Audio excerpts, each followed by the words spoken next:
Okay, it's Tim Turner, and today we're going to be talking about retirement income modeling. And it won't take us very long, but we're going to go over the full ways to model their income needs in retirement. You could call that their expenses in retirement, their retirement budget. Basically, how much money do they need during their retirement? Because that's going to drive the whole illustration as far as where it's pulling money from and whether they're going to have a shortfall. So these are the four types that we can model. We can do a basic retirement goal and an inflation factor. We can do number one plus layer on top of that some special expenses. Then the third option, and I'm going to go over each of these options in detail, but we're just going to go through it real quick. The third option is you can actually model their income needs in periods, like first 5 years they need X dollars, and the second 10 years they need some other amount. And then the fourth method, which is really the most complicated, is to do a budget. And you would not use the retirement income goal, but instead you would use a budget, and you would model all their expenses on the special expenses screen. Okay, so let's dive in and look at each one of these in turn. Let me bring up the software. And I just have a basic picture up here. There's really nothing special about this illustration.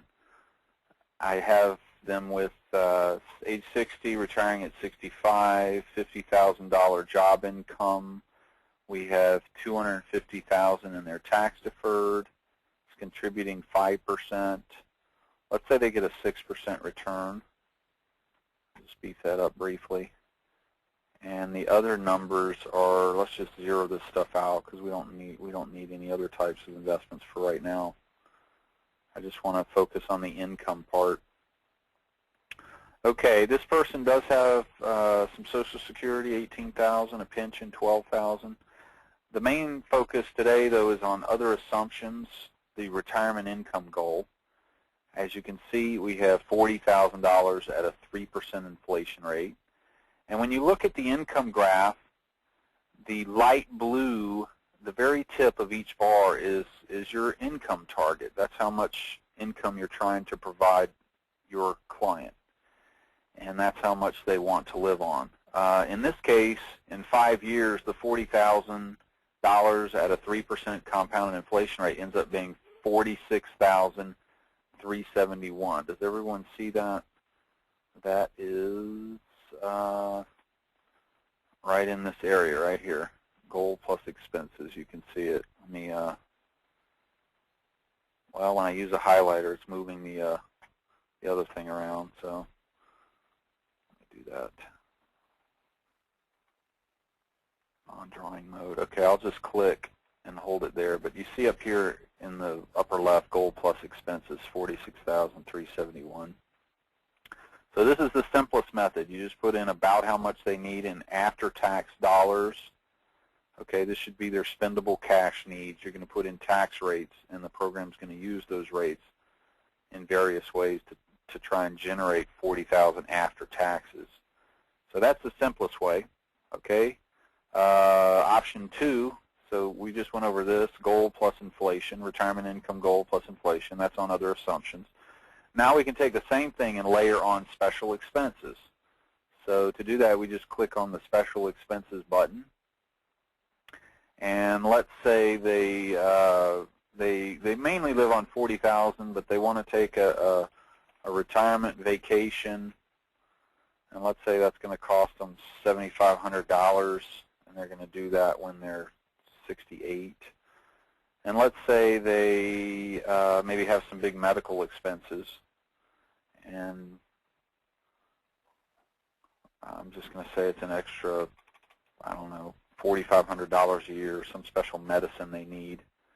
And maybe that goes on, they're right now they're projecting that goes on for life. So I'm going to put 40 on there to run it to the end. Okay, this screen, the special expenses screen, is going to let you model any lump sum or series of payments, and I'm showing you one of each. Retirement vacation, $7,500 at age 68. 1 is the duration. That means it's a one-time event, a one-time lump sum. $7,500 will come in exactly at age 68.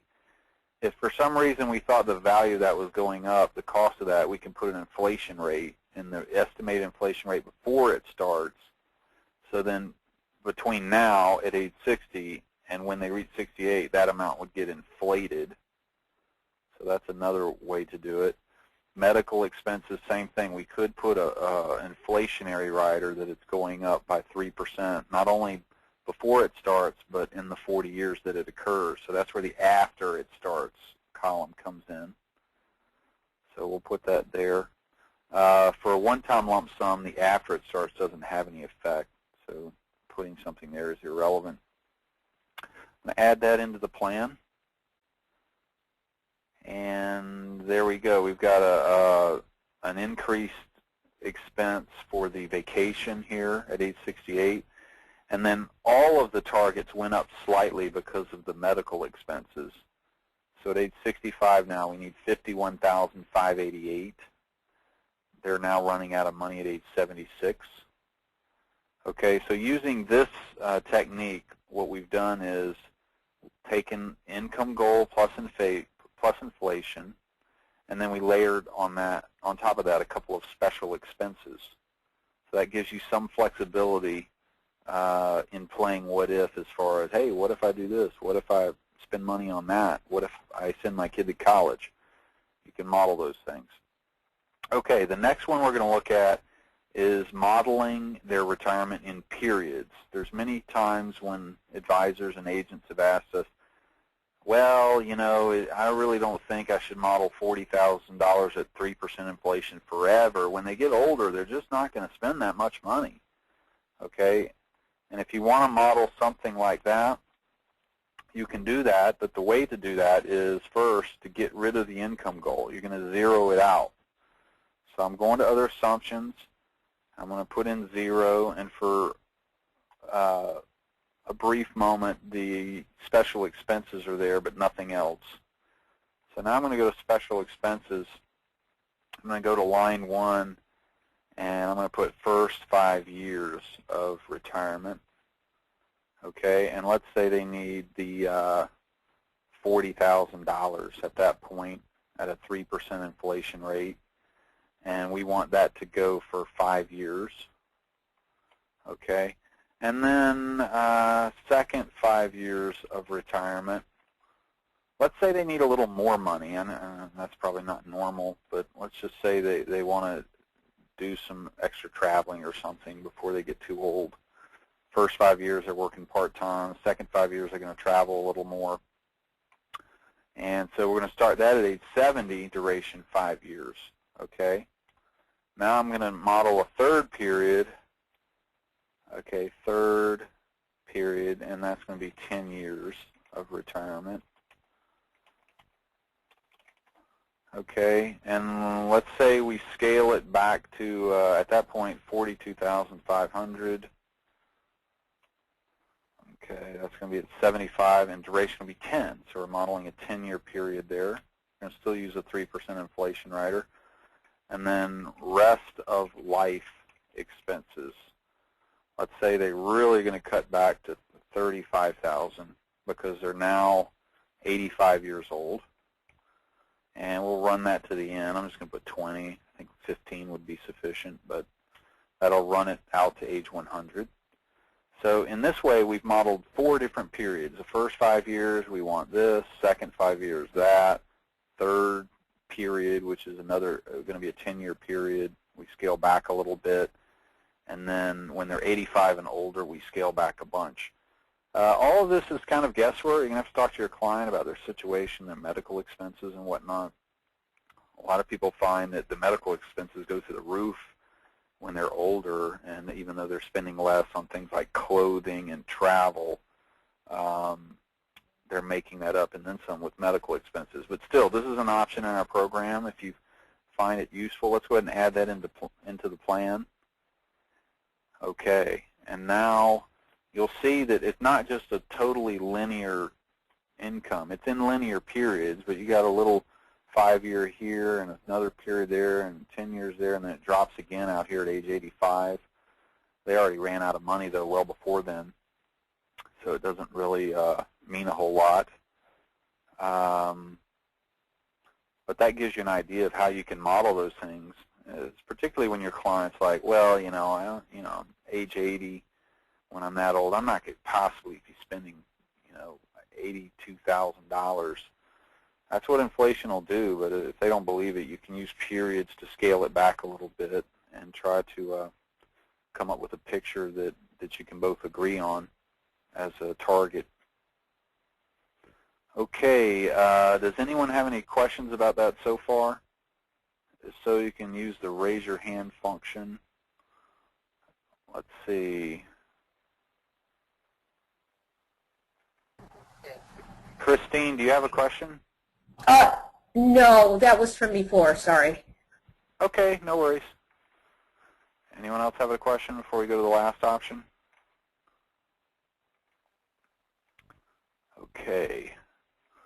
Let's just bring up our list here. Our last option is the total budget method, and I probably should have created a file for that.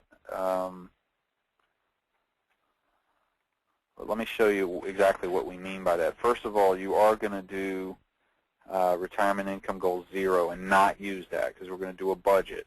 All right? Then you'd go to special expenses, and instead of doing this thing in periods, I'm going to uncheck all those items, and I'm going to uncheck these other items.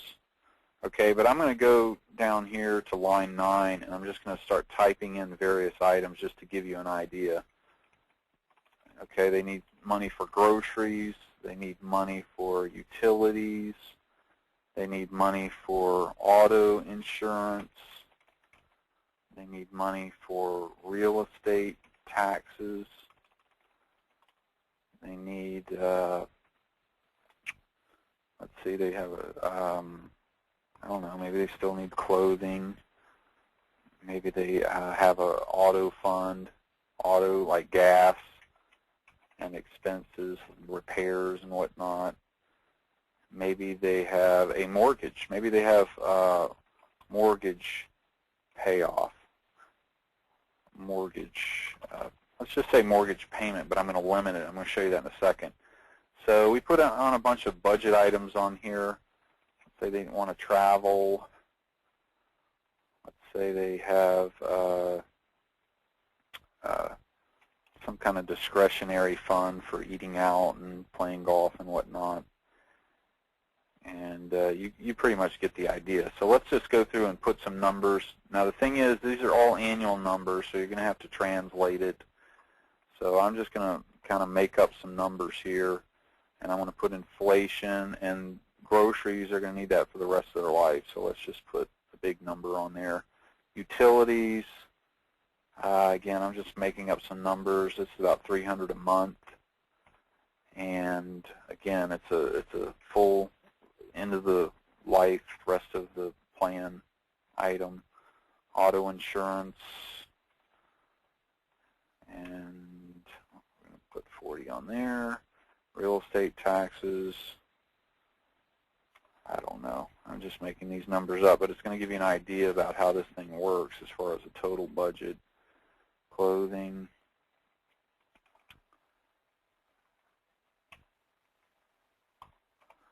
and let's say they need some gas and car repairs and whatnot. And you can go crazy. You can add as many lines as you want. The thing I was going to show you about the mortgage, let's say they have a $1,500, actually let's say they have a $1,000 a month mortgage.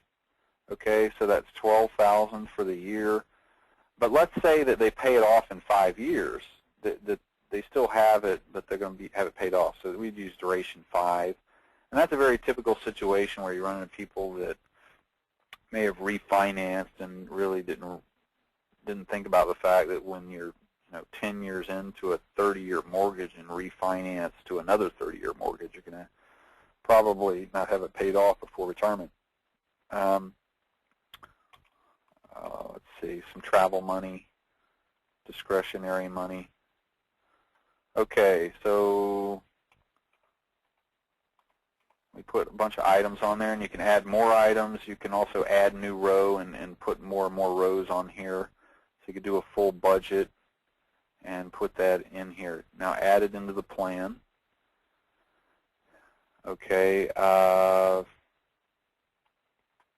Okay, I did something. Let's see, what did I do? Special expenses, they start at 65, and then they jump up. Maybe I didn't do any inflation rates or something. Let's look at that.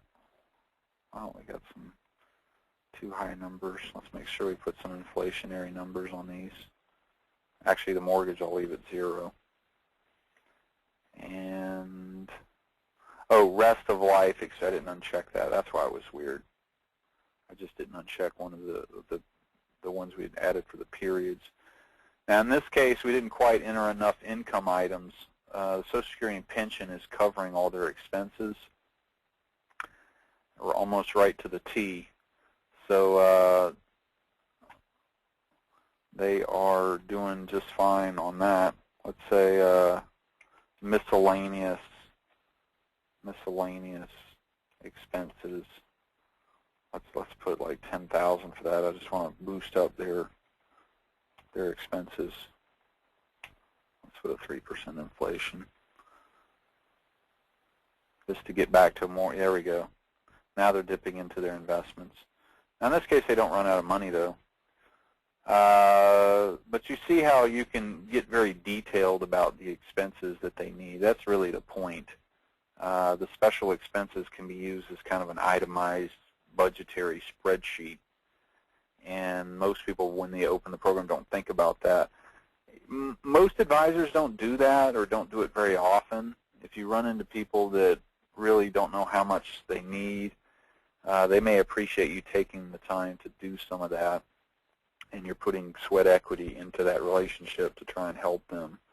So we just want to show you another way that it can be used.